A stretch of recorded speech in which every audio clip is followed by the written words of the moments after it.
Halo, kembali lagi video kali ini tentang saham IPO. Nah, saham-saham yang akan listing akan dibahas di video ini, dan so far semuanya yang dianalisa di video ini IPO-nya menarik. Cuman memang ada satu yang jelek dan itu Men. Dan sebelum saya bahas, memang saya sempat tulis di channel Telegram, bisa dicek aja, linknya di deskripsi.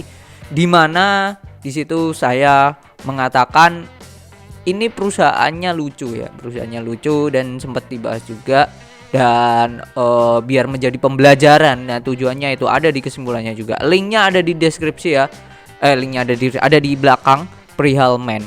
Untuk kali ini kita akan membahas ini requestan juga dari beberapa yang memilih, yang vote di channel Telegram, di mana enaknya sama apa yang dibahas dan jatuh pada MPXL atau PT MPX Logistik Internasional. Seperti apa prospeknya, apakah menarik, akan saya bahas di video kali ini tentang melirik IPO MPXL. Sebelumnya congratulations buat teman-teman yang masih hold HAJJ 180-an%. Congratulations, selamat. Ini adalah website dari AIPO-nya. Ada beberapa ya, MPXL, Jati, RAM, DOH, TIRE. Nah, ini sudah dibahas, dan beberapa ini sahamnya memang bisa dikatakan listingnya itu berdekatan ya. Ini MPXL tanggal 9, lalu di King Land ini TIRE ini di tanggal 8 kalau nggak salah. TIRE sudah dibahas juga. Oke, ini secara lengkapnya bergerak di bidang pengangkutan dan perdagangan. Untuk MPXL sektornya transportasi dan logistik. Kalau sekilas mirip DMMX ya, mirip DMMX logistik. Oke, mayoritas pelanggan perseroan adalah perusahaan semen, di mana armada tangki dikhususkan untuk mengangkut semen, limbah, fly ash dan bottom ash. Faba untuk armada dump truck dapat memuat berbagai komoditas seperti batu bara, clinker, kapur, batu dan sebagainya. Jadi ini spesifik ya, dia logistik, tapi logistik fokusnya ke sektor apa ya, bisa basic industry. MPMX ini berkedudukan di Bandar Lampung, sah didirikan berdasarkan dana. Oke. Ini websitenya. Dia akan listing 20%, underwaternya GR atau Panin Sekuritas. Oke, sekarang saya tag ini tanggal 3 Mei. Penjataannya 5 Mei. Ini memang sudah telat ya. Penawaran umum, ini masih masa penawaran umum ya. 3 Mei masih penawaran umum, jatahan 5 Mei, distribusi 8, listing tanggal 9. Dapat waran 5/1. Setiap 5 saham dapat 1 waran. Oke, ini websitenya MPXL. Nah, ini armadanya, truk-truknya memang khusus yang seperti itu. Menyediakan mode transportasi dump truck dan Heblo truck untuk membantu proses pengiriman material di berbagai wilayah seluruh Indonesia. Jadi logistik bagian material memang. Pemasok semen curah, transportasi industri semen, dan GGBFS. Apa itu? Nah, itu bisa dicek aja lah. Oke, ini terus transportasi limbah, B3, pemasok fly ash dan bottom ash. Kenapa harusnya hotline, sistem pemantauan 24 jam.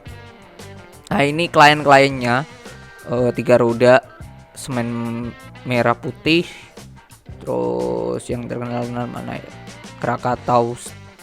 Krakatau Semen Indonesia, anak usahanya Semen Indonesia. Padang Semen Indonesia, lalu Batu Raja, Bukit Asam, ada Wika, ada Solusi Bangun Indonesia. Nah, ini perusahaan-perusahaan yang bergerak. SCG ini luar kayak ini luar. Oke, ini websitenya sangat jauh banget ya. IPO kemarin kita terakhir kan bahas Men, tahu sendiri lah websitenya seperti apa. Oke, kita ke sini. Prospektusnya dia ada warannya udah, dan di sini dijelaskan total dan duit. Masa harga dulu ditawarkan 108. Ya, 108. Harga penawaran sebenarnya 108 setiap saham. Oke, ini sudah 108 ya, dikunci berarti. Semua ini oke, waran setiap 5 pemegang saham baru memperoleh 1 waran. Oke. Warannya ini harga pelaksanaannya bagaimana dituangkan bla bla bla bla bla bla. Oke, bentar, mana warannya? Tidak berlaku. Warannya total duit waran tuh akan dapat 29 M. Kalau total duit dari sahamnya 43,2 M. Harga pelaksana waran 368. Logika dasarnya waran ini kayak kupon ya. Hampir mirip apa manis lah ya, hampir mirip dengan si RI sih. Hampir mirip. Kalau ditebus harga induknya di bawahnya, mending harga induknya aja. Eksennya seperti itu sih. Tapi kan dapat waran cuma-cuma kan. Oh ya, terus ini juga ada namanya ESA. Nah ini, perseroan mengadakan program ESA.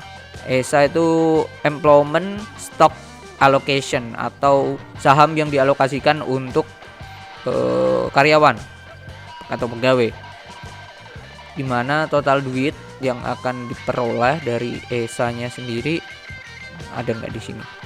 Nggak ada ya. Jumlah saham yang ditawarkan tuh 2M sih, 2,7. Ini pasti kan dijual kan, nggak mungkin diberikan cuma-cuma. Ini nggak tahu nih, ini di share di ada di Excelnya nanti tuh. Oke. Seperti biasa, poin pertama yang saya cek adalah gunanya IPO itu mereka apaan sih. Poin pertama, saham-saham yang mau IPO itu saya melihat dulu gunanya apa. Ya, IPO gunanya buat apa? Buat bayar hutang kah? Mamen kan kayak gitu kan, buat bayar hutang. Oke, baru nanti kita lihat underwriternya dan lain-lain. Gitu. Prospek, ini prospek usahanya ada di sini di halaman 17 di prospektus, silahkan dibaca aja. Penggunaan dana. Nah, ini penggunaan dana di mana sekitar 12% digunakan untuk pembayaran uang muka atau DP. Oke, untuk pembelian armada truk. Oke, berarti ini untuk ekspansi ya. Untuk ekspansi harga per total duitnya itu 13,4. Tapi ini kan untuk uang muka doang gitu. Uang muka doang. Jadi untuk bayarnya itu mereka pinjem duit ke Bank BCA senilai 8M. Jadi dia itu bayar jadi dia bayar uang muka dulu pakai duit IPO 12%, lalu sisanya itu dibayar pakai cicilan kredit di Bank BCA. Gitu. Selain itu 36% digunakan perseroan untuk membeli tanah. Ini membeli tanah. 2 bidang tanah beserta bangunan kantor. Total duitnya ini 14,6 M. Total nilai transaksinya. Transaksi tahap 1 itu 1M, sisanya akan menggunakan dana hasil penawaran umum 13,5. Batas akhir pelunasan 3 Mei atau pada tanggal lain yang disepakati para pihak. Oh, berarti dia listing langsung dibayar nih, langsung lunas nih dapat ini. Oke, sisanya 50% digunakan perseroan untuk modal kerja, pembelian material, biaya operasional dan lain-lain. Oke. Dah, terus kita lihat apa lagi? Ada dividen enggak? Oke, ini susunannya ya. Susunannya setelah penawaran saham ESA. Terus ya ini setelah penawaran saham. Paling besar itu ini Yehunki 21%. Nih laba-labanya. Nah ini kebijakan dividen. Kebijakan dividen dia akan kemungkinan bagi dividen berapa? Dan apakah di sini ya dividen? Nah ini. Setelah penawaran umum, perseroan berencana untuk membayarkan dividen kas kepada pemegang saham pada dengan rasio sebanyak-banyaknya 30% pada laba bersih tahun bersangkutan dimulai tahun 2023. Jadi berdasarkan LK 2023. Jadi mereka akan bagi-baginya di 2024. Itu sih kalau saya sepahaman saya ya tentang ini. 30%. Lumayan juga ya. Nah, ini udah garis besarnya. Sekarang kita ke Excel-nya. Nah, ini Excel-nya yang saya bikin. Kodenya MPXL. Lembar sahamnya ini. Tadi ternyata sudah disepakati bahwa ini prospektus finalnya. Harga ditawarkan adalah 108. Harga yang ditawarkan di awal itu 103 sampai 110. Jadi ini kita ganti aja 108. Nah, yang kita pakai kan yang sini sih. Nah, yang kita pakai kan yang 108. Jadi ini 43,2 M. Warannya tadi disepakati di harga berapa tadi warannya? Warannya harga pelaksanaannya di 368. Ya, 368. Padahal di awal harga penawarannya itu di range 198 dan 198 sampai 368. Oke, ini 368. Jadi total duit yang diperoleh adalah kita totalkan aja. Jadi ini ditambah dengan harga pelaksanaan warannya itu ini. Total duitnya yang akan diperoleh adalah 72,6 M. Ini waran dan sahamnya doang. Belum dari program ESA-nya sendiri. Kalau ditambah ESA kan ini, tinggal ditambah ini terus program ESA. Ini kalau, nah ini yang saya masih belum tahu ya, program ESA-nya ini dijual berdasarkan harga IPO 1 atau memang diberikan cuma-cuma. Nah ini yang tahu bisa tulis aja di kolom komentar. Tulis aja silahkan, monggo. Jadi total dananya kalau tambah ESA, kalau ESA-nya dijual secara harga IPO ya dapatnya 7,76,9 atau bisa dikatakan 77 M total duit yang diperoleh oleh perusahaan. Kalau enggak ya hanya ini 72,6. At least minimal dapat sekian lah perusahaan. 72,6 M.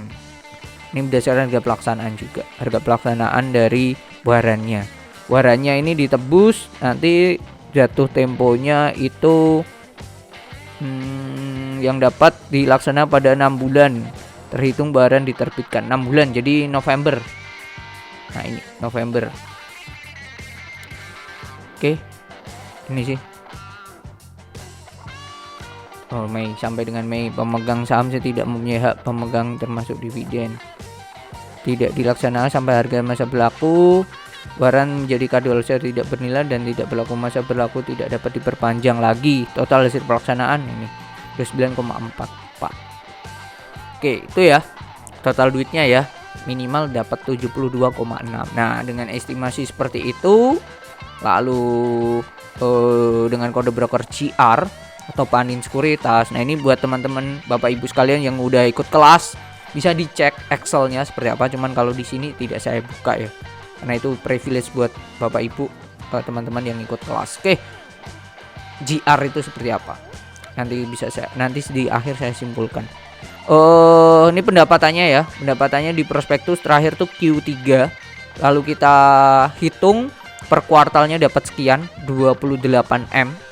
Pendapatan ya. Estimasi pendapatan 2022 itu ini. Dengan asumsi net profit marginnya cuma 5%, nah labanya akan dapat segini 5,7 M. Nah, ini growth-nya gila banget. Ya tahu sendiri mau IPO biasanya memang dipercantik perusahaan-perusahaan yang mau listing ya. Di 2020 ke 2021 pendapatannya tuh gila, naiknya hampir 100% gitu. Naiknya hampir 100%. Labanya pun, nah ini laba di 2020 naik 500% kalau dibandingkan 2019. Laba 2021 kalau dibandingkan 2020 itu naik 172%. Gitu cara bacanya. Padahal net profit marginnya mereka tidak lebih dari 10% loh. Kecil banget gitu. Nah, dengan asumsi data yang ada ini, saya berasumsi jikalau penjualan di 2023 itu naik hanya 5% dari 2022. Pendapatan 2022 kan ini. Nah, ini guys, kita kalikan nanti hasilnya adalah ini 121 M penjualannya. Dengan asumsi, nah ini asumsi lagi net profit margin saya ambil 5% doang lah ya. 5% doang. Nah, dapat laba itu 6M perusahaan di 2023. Estimasinya segitu. Dengan laba sekian, earning per share-nya atau laba EPS-nya itu dapat di 2023 tuh dapat sekian 12 per lembar. Nah, dengan asumsi 12, dividen yang akan dibagikan sebesar 3% kan janjinya. Ya kita kali 12 dikali ini. Dikali 12 dikali 30% dapat 3 per lembar. Dengan harga 3 per lembar, oke. Dengan harga 3 per lembar. Nah, ini harga IPO-nya 108 dan 110. Ini udah disepakati harganya IPO di 108. Ya, tadi IPO-nya di 108 ya. Ya, 108. Dengan hal tersebut dividen yield-nya itu sebesar, kalau 108 dividen yield-nya itu sebesar 3,24%. Kalau dari harga dividen yield doang, dengan asumsi ya teman-teman Bapak Ibu sekalian hold sahamnya sampai bagi dividen 2024 tuh dapat dividen yield hanya 3%. Rata-rata lah dengan perusahaan-perusahaan yang lainnya gitu. Nah, ini berada di segmen akhir, di kesimpulan. Kesimpulannya ini MPXL ini kalau dari kegunaan duitnya itu kegunaannya positif ya. Mereka mau expand, kalau saya melihatnya seperti itu. Mereka mau expand. Dan juga ini memang ada pasarnya. Perusahaan ini udah ada pasarnya sudah lama. Kliennya juga besar-besar ya. Tadi sudah ada beberapa nama yang kita sebutkan. Jadi prospek bisnisnya as a business ya. As a business perusahaan ini ada. Perusahaan ini ada prospeknya. Untuk kedepannya ada hal yang positif. Gitu. Terus kalau dengan harga sekarang worth it enggak sih kalau dibeli? Kalau dengan harga 108 menurut saya ini worth it banget untuk perusahaan ini. Satu itu. Dan yang pertanyaan kedua adalah nanti perusahaan ini akan seperti apa pergerakannya, pertama di hari ke-1, kedua dan ketiga.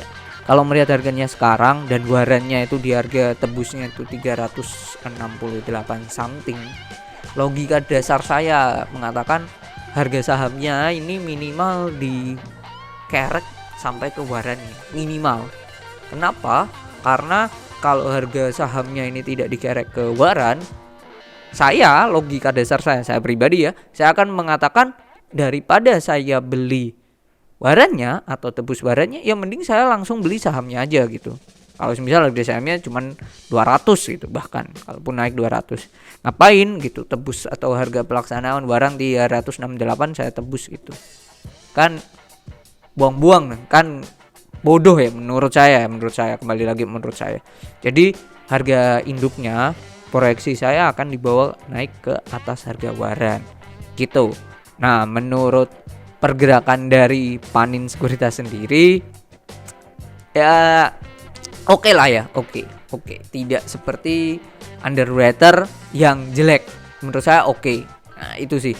Jadi potensinya untuk di listing apakah waktu listing apakah siapa ini MPXL akan ARB apa enggak, menurut saya kecil kemungkinan saham ini opening langsung ARB di hari pertama gitu sih. Karena ada ya itu tadi logikanya saya mengatakan kalau harganya warannya di bawah di atasnya ngapain saya beli warannya gitu kan. Nah gitu. Cuman kalau yang beli di listing itu kan dapat waran gratisan. Nah, itu poin plusnya sih. Poin plusnya di situ. Nah, kalau harga sahamnya diturunkan ARB gimana gitu. Misal naik terus diturunkan harga IPO gimana gitu. Kalau misal naik terus turunkan dekat harga IPO, pick up aja untuk saham ini. Stop loss di bawah 100. Itu kalau misal naik terus diturunkan ya. Kalau langsung diturunkan, nah itu beda cerita. Jadi itu kesimpulannya untuk MPXL secara bisnis perusahaan ini ada prospek untuk maju. Jadi itu semoga bermanfaat. See you on the next video di pembahasan lainnya. Bye bye.